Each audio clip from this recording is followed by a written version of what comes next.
नमस्कार साथियों, स्वागत है हमारे YouTube चैनल में। दोस्तों, शेयर बाज़ार लगातार गिरता जा रहा है।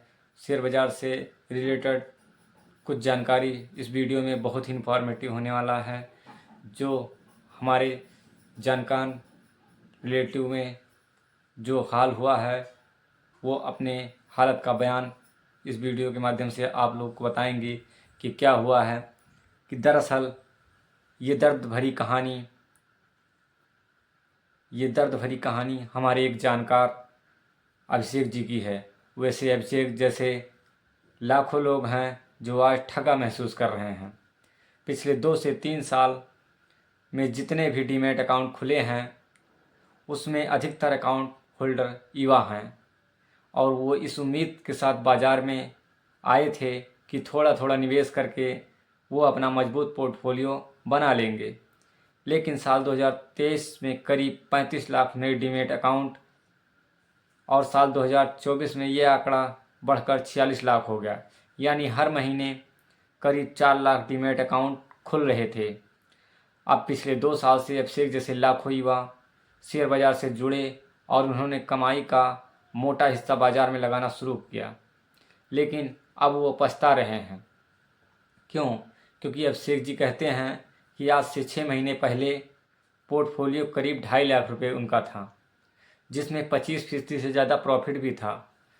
देखकर उनको अच्छा लगता था, लेकिन धीरे धीरे करके सारा प्रॉफिट उनका साफ हो गया। अब कैपिटल भी हर रोज़ कम हो रहा है, यानी अब मूलधन बचाना भी चुनौती है। कुल निवेश करीब 1,75,000 रुपये का था, लेकिन प्रॉफिट साफ होने के बाद अब कैपिटल यानी निवेश की राशि भी घटकर 1,40,000 हो गई है।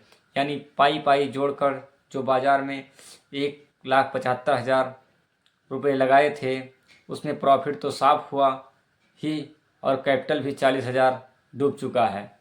कुल मिलाकर SIP का भी यही हाल है। एक समय SIP से 10% से ज़्यादा सालाना रिटर्न दिखा रहा था उनके पोर्टफोलियो में, जो अब नेगेटिव में जा चुका है। और इस बीच अब उन्हीं एक्सपर्ट को देखते हैं तो जो एक समय कहते थे कि इस शेयर को खरीद दो, उस शेयर को खरीद लो, ये सेक्टर बेहतर प्रदर्शन करने वाला है, वो सेक्टर बेहतर प्रदर्शन करने वाला है। अब वही लोग शेयर बेचने की सलाह दे रहे हैं। यानी कि जब सब कुछ उनका साफ हो गया, अब कह रहे हैं क्या बेचूं, और बेचने को पोर्टफोलियो में बचा ही क्या है। लोग कहते हैं कि अगर लंबी अवधि के नज़रिया है तो घबराना नहीं चाहिए। क्यों ना घबराएं, अभिषेक जी कहते हैं, क्योंकि हर रोज़ बाज़ार गिर रहा है और गाढ़ी कमाई हम जैसे निवेशकों के पोर्टफोलियो में साफ हो जाएगा, फिर लंबी अवधि का नज़रिया ही क्या रहेगा। अभिषेक जी कहते हैं कि अगर अभी जो बचा है वो बेचकर बाहर निकलता हूँ तो फिर 40,000 का नुकसान उठाना पड़ेगा। इस भीड़ में कई एक्सपर्ट ऐसे भी हैं जो सलाह दे रहे हैं कि रिटेल निवेशक को पैनिक सेलिंग से बचना चाहिए, जिससे बेच भी नहीं पा रहा हूँ और हर दिन इस उम्मीद के साथ सुबह की शुरुआत करता हूँ कि आज गिरावट थम सकती है और बाज़ार की चाल बदलेगी, लेकिन ऐसा हो ही नहीं रहा है। अभिषेक जी कहते हैं कि क्या गारंटी है कि अगले कुछ महीनों या वर्षों में बाज़ार बेहतर हो जाएगा।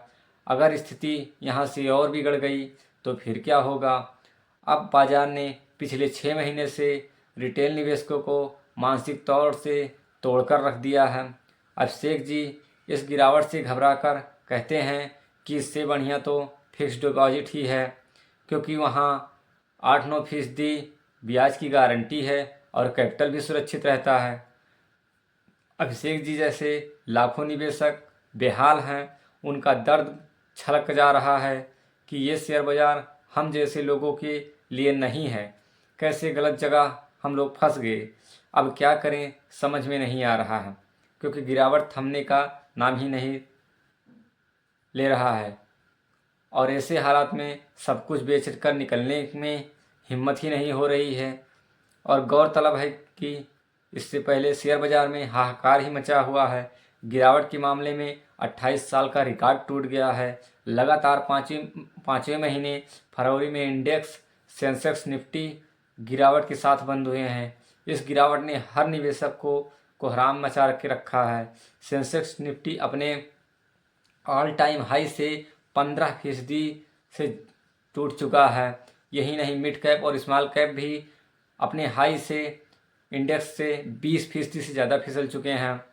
अब वहीं बता दें कि पिछले 2 साल से जितने भी लोगों ने बाज़ार में निवेश की शुरुआत की है वो सभी नुकसान में जा चुके हैं, क्योंकि निवेश की शुरुआत अभिषेक जी जैसे लाखों लोग अब हर रोज़ कैपिटल गंवा रहे हैं और ये दर्द धीरे धीरे उनका बढ़ता ही जा रहा है। इस बीच शुक्रवार को बाज़ार में भारी गिरावट देखी जा रही है। सेंसेक्स 1400 से ज़्यादा अंक टूट चुका है और जबकि निफ्टी 400 अंक से ज़्यादा गिरकर 22,100 के करीब पहुंच गया है। सैकड़ों मिड कैप और स्मॉल कैप शेयर गिरकर आधे दाम में पहुंच गए हैं। ऐसे में कोहराम मचना तो लाजमी ही है। अभिषेक जी के पास अब क्या उपाय है? तो एक्सपर्ट की माने तो इस गिरावट में रिटेल निवेशक को नई खरीदारी से बचना ही चाहिए। लेकिन अगर आपके पास फंडामेंटल पोर्टफोलियो में मजबूत स्टॉक्स हैं और वो बहुत ज़्यादा गिर गया है तो उसमें कुछ स्टॉक जोड़ सकते हैं ताकि बाज़ार में तेज़ी आने पर वो आपको ज़्यादा प्रॉफिट दिला सकें। वहीं अगर आप SIP भी कर रहे हैं तो ऐसी गिरावट में बिल्कुल ना घबराएं, क्योंकि SIP को जारी रखें, क्योंकि SIP एक्सपर्ट के द्वारा ऑपरेट किया जाता है और जोखिम के हिसाब से वे अपने निवेश को घटाते और बढ़ाते रहते हैं। यानी आपके फंड को एक्सपर्ट के द्वारा मैनेज किया जाता है। और यही नहीं, जानकार बताते हैं कि जब भी बाज़ार में बड़ी गिरावट आए तो SIP निवेशकों के लिए एक बेहतर मौका हो सकता है अपने निवेश को बढ़ाने के लिए, ताकि फ्यूचर में जब भी तेज़ी लौटे तो ज़्यादा से ज़्यादा फ़ायदा हो। तो यही सब समस्या अब शेयर बाज़ार में है, क्योंकि इस पे अपने इंडियन सरकार इस पे कुछ ध्यान ही नहीं दे रही है। क्योंकि ये हालत जो है 2008 से भी बुरे हालात जैसे दिख रहे हैं, क्योंकि लगातार 6, 7, 8 महीने से मार्केट का सेंटीमेंट बिल्कुल बिगड़ा है और इस पे कोई सुधार ही नहीं हो पा रहा है और लगातार FI वाले निकले जा रहे हैं। उनको चाइना का बाज़ार ज़्यादा मजबूती से दिख रहा है, इसलिए वो अपना कैपिटल यहाँ से निकाल के वो चाइना की तरफ रुख कर रहे हैं। तो अब इस बाज़ार को थमने से कौन रोक सकता है, ये तो कोई नहीं बता सकता। तो ये आपको हमारा वीडियो कैसा लगा? अच्छा लगा हो तो लाइक कर दीजिए। मिलते हैं किसी नेक्स्ट वीडियो पे, तब तक के नमस्कार।